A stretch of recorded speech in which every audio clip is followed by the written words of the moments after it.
Ladies and gents, and this is every single Warhammer 40k faction explained part 2 by Bricky. Yes, in this part 2 I read to the first portion of it, I guess called part 4 or something, I don't know. I'm just going through numbers, continuously thinking part 1 part 2 as one big video.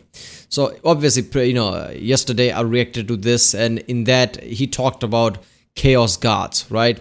And I love that portion of the lore. Basically in that he talked about how there is this warp inside there is this chaos region, in that there are 4 gods. Basically among those 4 gods, every god represents certain bit of certain type of properties they have, but they are not necessarily evil, because there is evil aspect to them as well as good aspect to them, I guess. I mean, that makes sense, right? Because chaos, death and everything is kind of necessary to, I guess, world to move forward. So they're not necessarily evil, but they just they're necessary. So and I said Nurgle, right? Nurgle is I guess more of humans could see that as perceived as bad, because he represent stagnation and things like that. But obviously lots of people commented that that's not necessarily the case.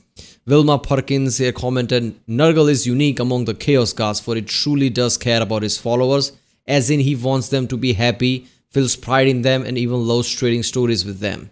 He truly sees his followers almost family. This is caused by his nature of stagnation and ease and depression, for it means the Nurgle himself not only is depressed himself, but knows and has accepted he will die one day. Oh, so that kind of makes sense, right? If all this god represents something, they are themselves is also that. So Nurgle must be really depressed because of it.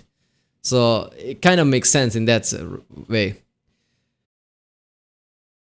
He gives all who knows that depressing truth peace of mind by turning that depression into euphoria and removing their ability to feel pain. Really? I mean, that is fucking awesome. That makes sense. If he has properties like that, obviously people would see him more kindly than I thought. Obviously, this is not the person Bricky talked about. The way Bricky portrayed Nurgle, I felt like he is going to be more hated among the humans, but that's probably not the case. Yeah. When it comes to Nurgle, he's known by his followers as Grandfather Nurgle, since he is possibly the oldest of one Chaos God, so that's why they call him that. He's oldest apparently. So yeah, clearly there are so many layers to this than just Bricky explains. I mean, he did say that I'm just touching the surface, and there are lots of videos that you people are basically recommending me, which I can't wait to see, because I hope that these videos expand on whatever Bricky touched here, because Warhammer 40k is so rich lore. I've not come across anything like this. Right? I mean, that is SCP, but SCP is constantly moving and flowing thing, which people are constantly upload different type of SCP and expands the lore. Warhammer 40k feels like it's like one big thing that is solidified, I guess, which is there, which I love, because there is so many lore and so many deep ways it goes that I guess most of the people probably would know. The most expert of Warhammer 40k probably would get something wrong because it's so big. Things like that is always fascinating to me. Alright, let's go this one. Not having a good time. The first playable race we have for the Eldar are the Craftworld Eldar, and living in those Craftworld starships I mentioned. Oh yeah, Eldars, right? Yeah, okay, Eldars. So Eldars basically became this kind of a powerful, let me get up to speed, I guess. Became this, advanced and really powerful species, because they are one of the oldest species there is. And in that, their indulgence just grew and grew. They went to more of a debauchery route, except certain people like Craftworld Eldar who said fuck that and just walked off. And because of their debaucheries and things, they literally created a chaos god, because there's so many of them, and their, I guess, all of their thoughts, all of their emotions basically willed this chaos god into existence, and that basically killed off 90% of their population. And these Craftworld Eldars are also affected in a way, because they're also Eldar, but they are kind of out of reach. So they're not as affected as the, those debauchery Eldars there.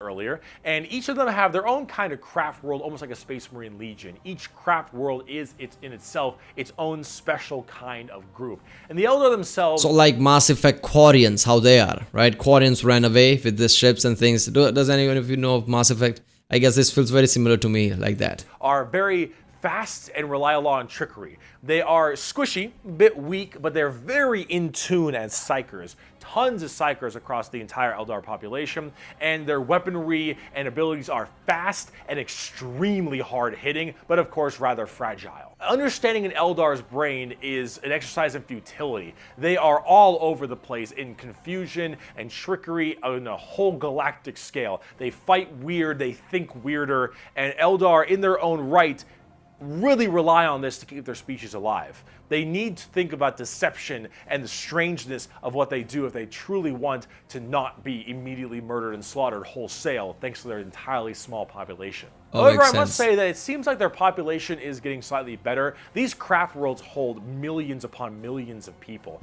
And as they continually, reproduce and have their craft worlds expand, losing a few people in battle, while hurts a lot, they aren't really losing what's extremely precious to them. It's not like every single death means the death of their species. It seems like they're kind of on the upturn a little bit. They're still a doomed race being sucked into Slaanesh every time someone dies, but they are definitely doing a little bit better than they were before. Eldar are fast, cunning, and what they don't make up for in tankiness, they make up for... I mean, look, if Eldar people... being this kind of an old race and having that kind of connection to the warp, that their fucking thoughts and emotion willed an entire god into existence, it's not far-fetched to think that they would be good psychers, right? Their connection with the warp would be really good. So that makes sense. And their tactics of battle, I mean, obviously they would have advanced, type of weaponries and shit, but since they are such a small number, right, they have to do unique things to win battles, like, deception, I guess, any kind of mind games. I think there would be lots of there would be lots of doing spy type of things, right? Sabotaging things before it becomes a threat and shit like that. For an extremely advanced weaponry. They also call humans Monkai, which is something I mentioned earlier. That is a derogatory slur for humans in the Warhammer world. Why is it... Did you just call me a monkey? I'm gonna punch you. ...called Monkai? Well, it's because you can't, in your game, call people monkeys. On the tabletop, PC? Exactly what I said. Not very tanky, generally pretty squishy, hit like trucks, and move at Mach 5. Fast, hit hard, die fast. Exactly how it sounds. They've been good for a very long time, too. We bring only death and leave only carry-on. It is a message even a human can understand. Yeah. Just like you kill your 90% of population. Yeah, it makes sense. Eldar. So, Yokari. Let's talk about the Dark Eldar. On today's episode of How Fucked Up Is Fucked Up. That's fucked up. I know, this craft roll Eldars are not the one who did the debauchery, but I'm considering all Eldars as the same one, because in the end, in their blood, they're the same.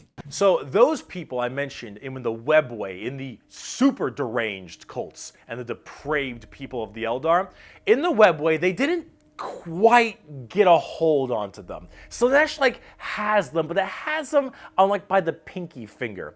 And they're slowly being consumed by Slaanesh, but they found out they can stave her off by doing Slaanesh things. The Dark Eldar are by far the worst, most horrifying, disgusting, depraved, and brutal race in all of Warhammer 40k. These are entirely a group of people whose full purpose to save their species from extinction, to go into planets, raid them, and take as many slaves as they possibly can to torture them for 1, 5, 10, 20, a million years, because that torture will keep them from dying. They look very beat. What the fuck? So let me get this thing. What is it called? The Webworld, right? Yokari. So that's a pocket dimension that they created for interstellar travel rather than relying upon somebody like Emperor, like humans do.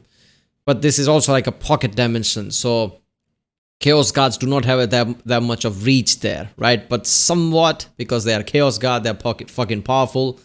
But this Eldars apparently realized that if we do exactly what Slanesh does, but at her level basically, torture and everything, turn all the way up to 11, we'll keep her off, I guess, because we are doing the same thing that Slanesh represents. Slanesh is basically representing a thing, like, all this kind of a sensation, and, like he said, all the sensations, sexual, torture, anything else, all the turn all the way up to 11. That's what Slanesh represents. That's what Slanesh embodies. So if you do that, Slanesh basically, there's always Slanesh type thing happening in that pocket dimension. Slanesh can't reach you. I guess that makes sense.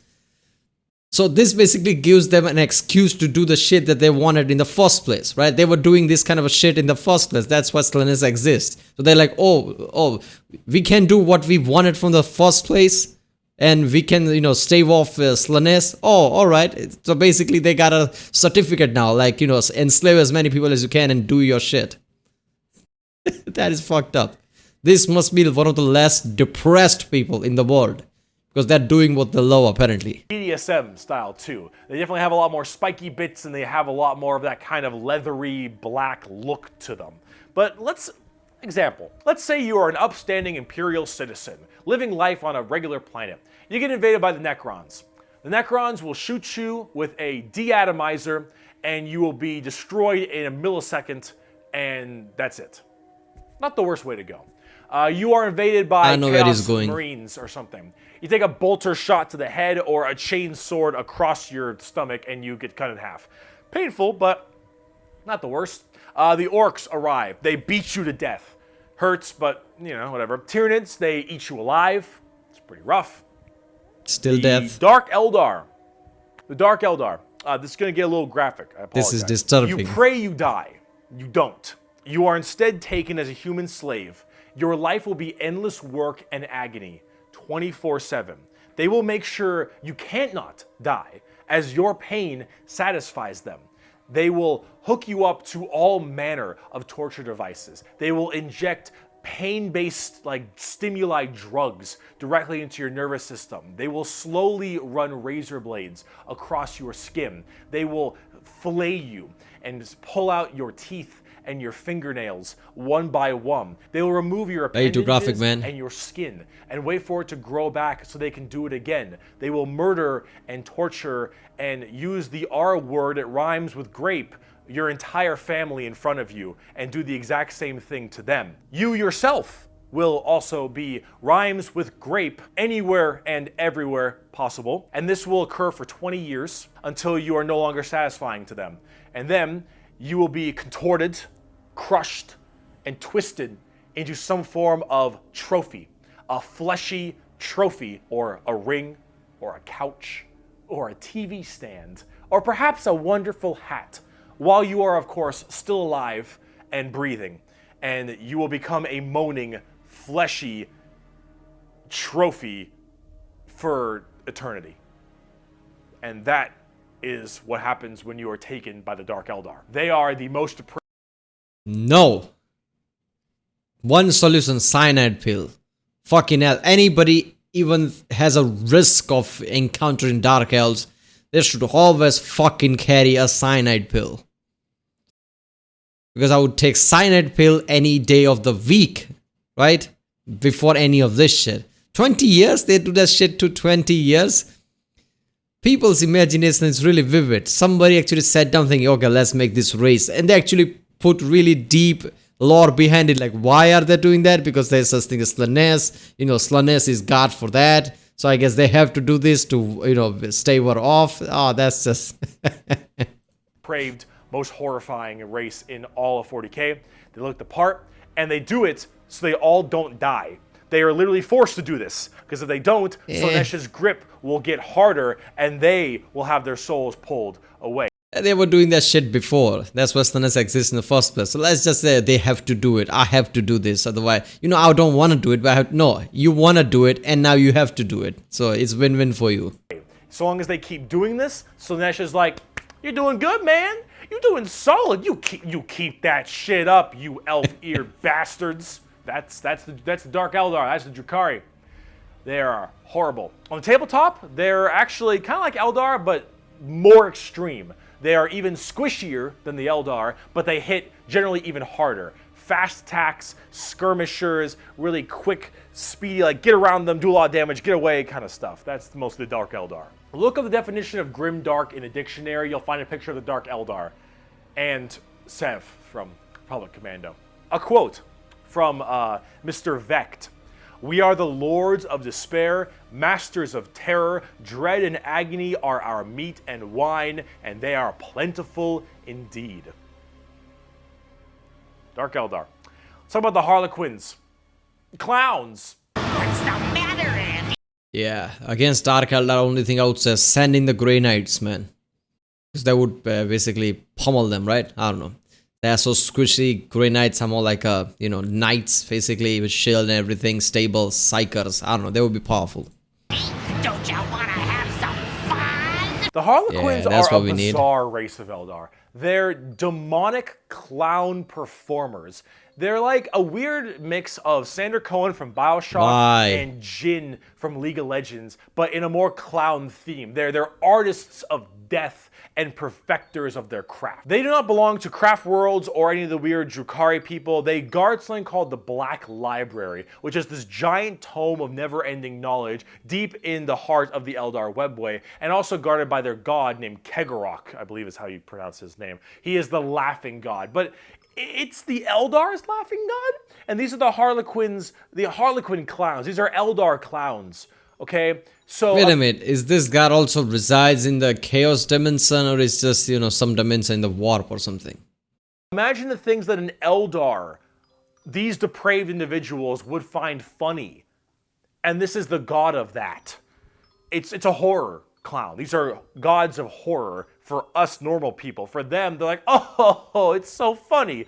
They're all dying horribly. Honk, honk. They're very bizarre and difficult to describe. They've escaped the ruinous powers of Slaanesh somehow, but their main thing is guarding that Black Library. And the Harlequins they're demon clown performers. They're barely any models on the tabletop. They're good in melee. They're demon clowns. I'm not sure. I got a quote. "It is too easy for an Eldar to embrace the obscene virtues of chaos, for Slaanesh is nothing more than a manifestation of the Eldar mind in its most wild and unconstrained form. Human morality is meaningless to the Eldar, and to the dark side of the Eldar mind, all life is to be expended at a whim. Cruelty and generosity are but the impulse of a moment. Beauty and sensuality are virtues that can be expressed in bloodshed just as easily as in song. To an unfettered Eldar mind, there is neither sanity nor madness, but merely a wave of perfect existence fulfilled by its own savage momentum." They're very strange. The Harlequins drew Oh, this is so good, man. So basically, Eldars, because of their advancement of species, and they basically indulge in debaucheries and everything. They just become that, right? That it's all just a matter of what you choose at the moment. There is no right or wrong, right? I mean, yeah, whatever, right? You can torture somebody; it's perfectly normal. Shit like that is. But I'm pretty sure that's not how craft world Eldars are, right? Because they didn't want any of that shit. They walked away. So this is just about the normal Eldars, not the craft world Eldars.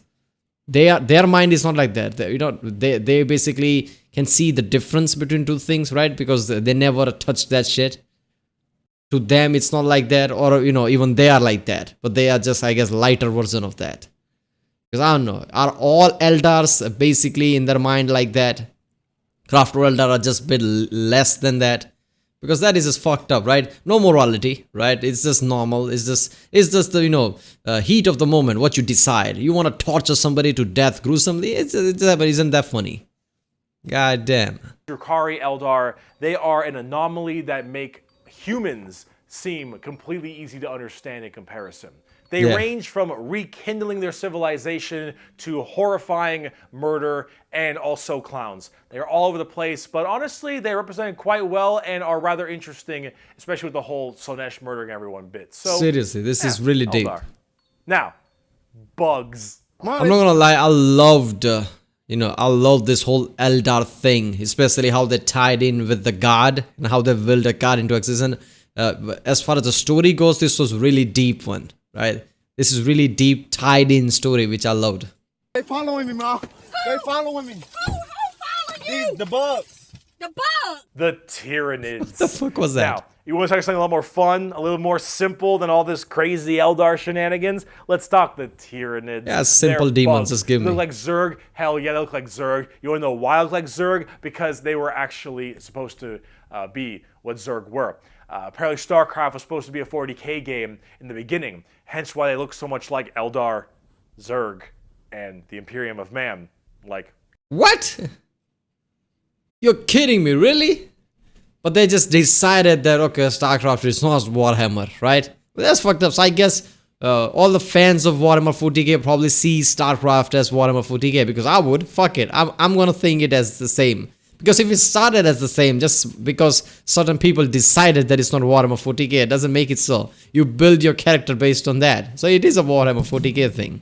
I mean, it might not tie in with the lore because they decided it's not Warhammer 40k and they probably went with a different direction, which might not be canon. But still, to me, it would feel like a Warhammer 40k thing. kind of Space Marine-y, those Marines, huh? They look a little bit Space Marine-y to me. Maybe. I don't know. You really fucked up on that one, Games Workshop, didn't ya? Tyranids are a giant infestation of unfathomable proportions. Also, they're just bugs and, that kind of thing, not demons, alright? These are giant, extremely bio-advanced hive mind organisms that are basically all about absorbing as much biomass as they possibly can to evolve and mutate to be extremely potent and powerful and kill and eat anything in their path. They wanna eat They people. are probably the least evil faction in all of 40k because all they want to do is just eat shit. people. They want to Yeah. om nom nom the entire galaxy. They hangry and we food. Also, this Tyranid hive mind has a presence in the warp. In fact, Tyranids in their own right have a massive presence in the warp. They have a thing called the shadow in the warp specifically, where when they are coming in to invade a planet, they have this weird ability to kind of cut off the warp on all the psychers on that planet. And how do you get help across the stars? Well, you need the warp because you need that for interstellar travel. So with people unable to call for help from the Tyranids, these are just easy pickings. And an entire giant Tyranid hive fleet. That's fucking OP. You just cut off the backup and interstellar. You literally cut off the warp. Psychers can do shit. You cut off all the backup because the warp is no longer there because you cut it off. That's kind of OP power. And again, that is fucking awesome because these are really simple creatures, right? They are not malicious in a way that they are just doing this to, I guess, survive. That is all they know. It's like calling a lion malicious. It's not. So they just want to eat people because that's what they fucking do. That's really simplistic. So how do we make them par with other races? Because other races are intelligent, malicious, they want to do shit, they have goals. These things just want to eat people. So how do we make them more than just nuisance? Well, let's give them ability to cut off the fucking warp, so no reinforcement ever. That makes them really terrifying.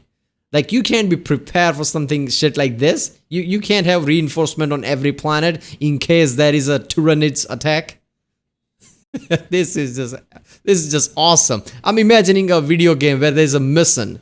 Like, oh shit, Tyranid attacks. No reinforcement, no nothing. It is a real crisis because there's so many of them and there are not many of us here because we can't call reinforcement. It's up to the protagonist or whatever to shine as a hero. To save the day barely. Some shit like that. That would be so good.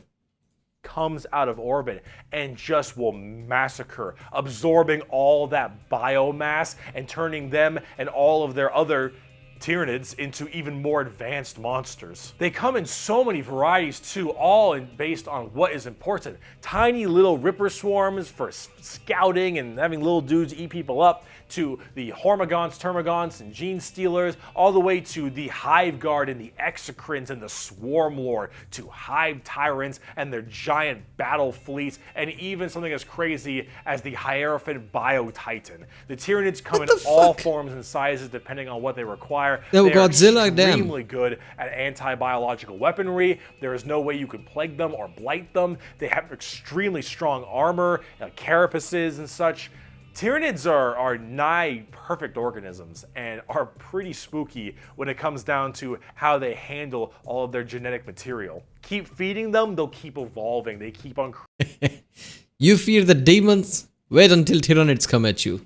Because at least Psychers can defend against Tyranids, like sending Grey Knights. They'll do something against the demons.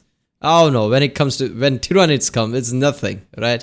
Creating new horrifying organisms to spread across the galaxy. And you know what the most terrifying part of the Tyranids is? We might be surrounded. There have been like around 6 or 7 Tyranid hive fleets. Behemoth, Kronos, all these different kinds of hive fleets. And they've all arrived in the galaxy from different points. Different sections of the Milky Way galaxy have had different Tyranids come through. There you go. And that is horrifying, because as far as we know, we could just be surrounded on all sides by Tyranids. The only reason you may not hear a whole lot about Tyranids is because it's a little bit hard to have a bunch of What would happen if Tyranids attack Terra? Does Terra have enough reinforcement to, basically defeat Tyranids? If not, what would happen to Emperor? Would Tyranids kill Emperor? that is some great question. So all of this shit with the Chaos Guards, demons, aliens like Eldars, Imperium of Man and all that shit, everything wasn't just enough, right? They had to add in this kind of a survival horror film thing to it. Oh, okay, after all this, demons are nothing, right? We could be surrounded by creatures that basically come here and kill you, and all you can do is run and survive because there is no reinforcement coming. Story off of one hive mind genocidal monsters. All these giant bugs swarming in, killing and eating everybody and evolving. Oh, I mean, as cool as there are some cool characters, the Swarm Lord, Old One Eye, you can't really have a whole bunch of major character-based stories around them. As awesome as they are, they're simple. They want to eat you. They want to eat you and absorb your biomass. They are simple bugs. If you want something a little bit more complex, talk gene stealer cults. I can have all the pot I want. I get a... So basically, how in Mass Effect 3, the Reapers arrive. I know it's not the same comparison, but the Reapers are that fucking powerful in the Mass Effect game, right? So you can see Tyranid as that, like Tyranid invasion happens, like everybody just screams and run, like holy shit, it's just survival at that point. I like that element. I like that, a bit of spice on top of everything that we've seen so far. Damn, this world is really chaotic. And the Eldar story is just perfection, right? How Eldar basically became so advanced that they hurt themselves by doing all the debauchery and things and created slowness in the process and killing 90% of them. Now certain Eldars in a pocket dimension, web or whatever, they have to do the debauchery at a whole another level just to keep slowness off of them. And every Eldar is basically screwed because all of them when they die goes to slowness. Basically they screwed themselves up, right? Which is such an awesome story. And so far everything about Imperium of Man, Chaos Guards, right? And now this, they're like, oh fuck it, there are such things as Tyranids, which are simple creatures, but they are literally perfect. They are OP, they cut off the warp and everything, they have extremely strong armor. You can only survive. It's a horror movie basically when that happens, and everybody might be surrounded by them because they don't reside in one area, they reside everywhere in Milky Way. Alright people, that was I guess that was all for this part. We are reaching near 30-minute mark and that chapter is over. We'll tackle gene stealer cults next time, right? Which cult is that? In Astartes there are this space marines are attacking this kind of a magical type of creatures who creates this kind of orbs and things. Is he going to talk about them in the future? Which one was them? Or did he already talked about those people and I just missed? Because I'm pretty sure there was no one like that. Were they Eldar? I don't think they were Eldars. Those in Astartes, I think, there are these people who basically creates this kind of magical orb thing that stops bullets and everything, right? I don't know. They have this kind of glowing thing in their head. Yeah. Alright people, if you like my reaction, don't forget to like and subscribe so I know which type of videos to react to more, I guess. Comment down with, any insight you can give me because comments are really helping with Warhammer 40k, right? Anywhere Bricky basically simplified or missed something, I'll read all the comments, so comment down and comment down any of the video you want me to react in the future after this, I guess. Alright, I'll see you next time.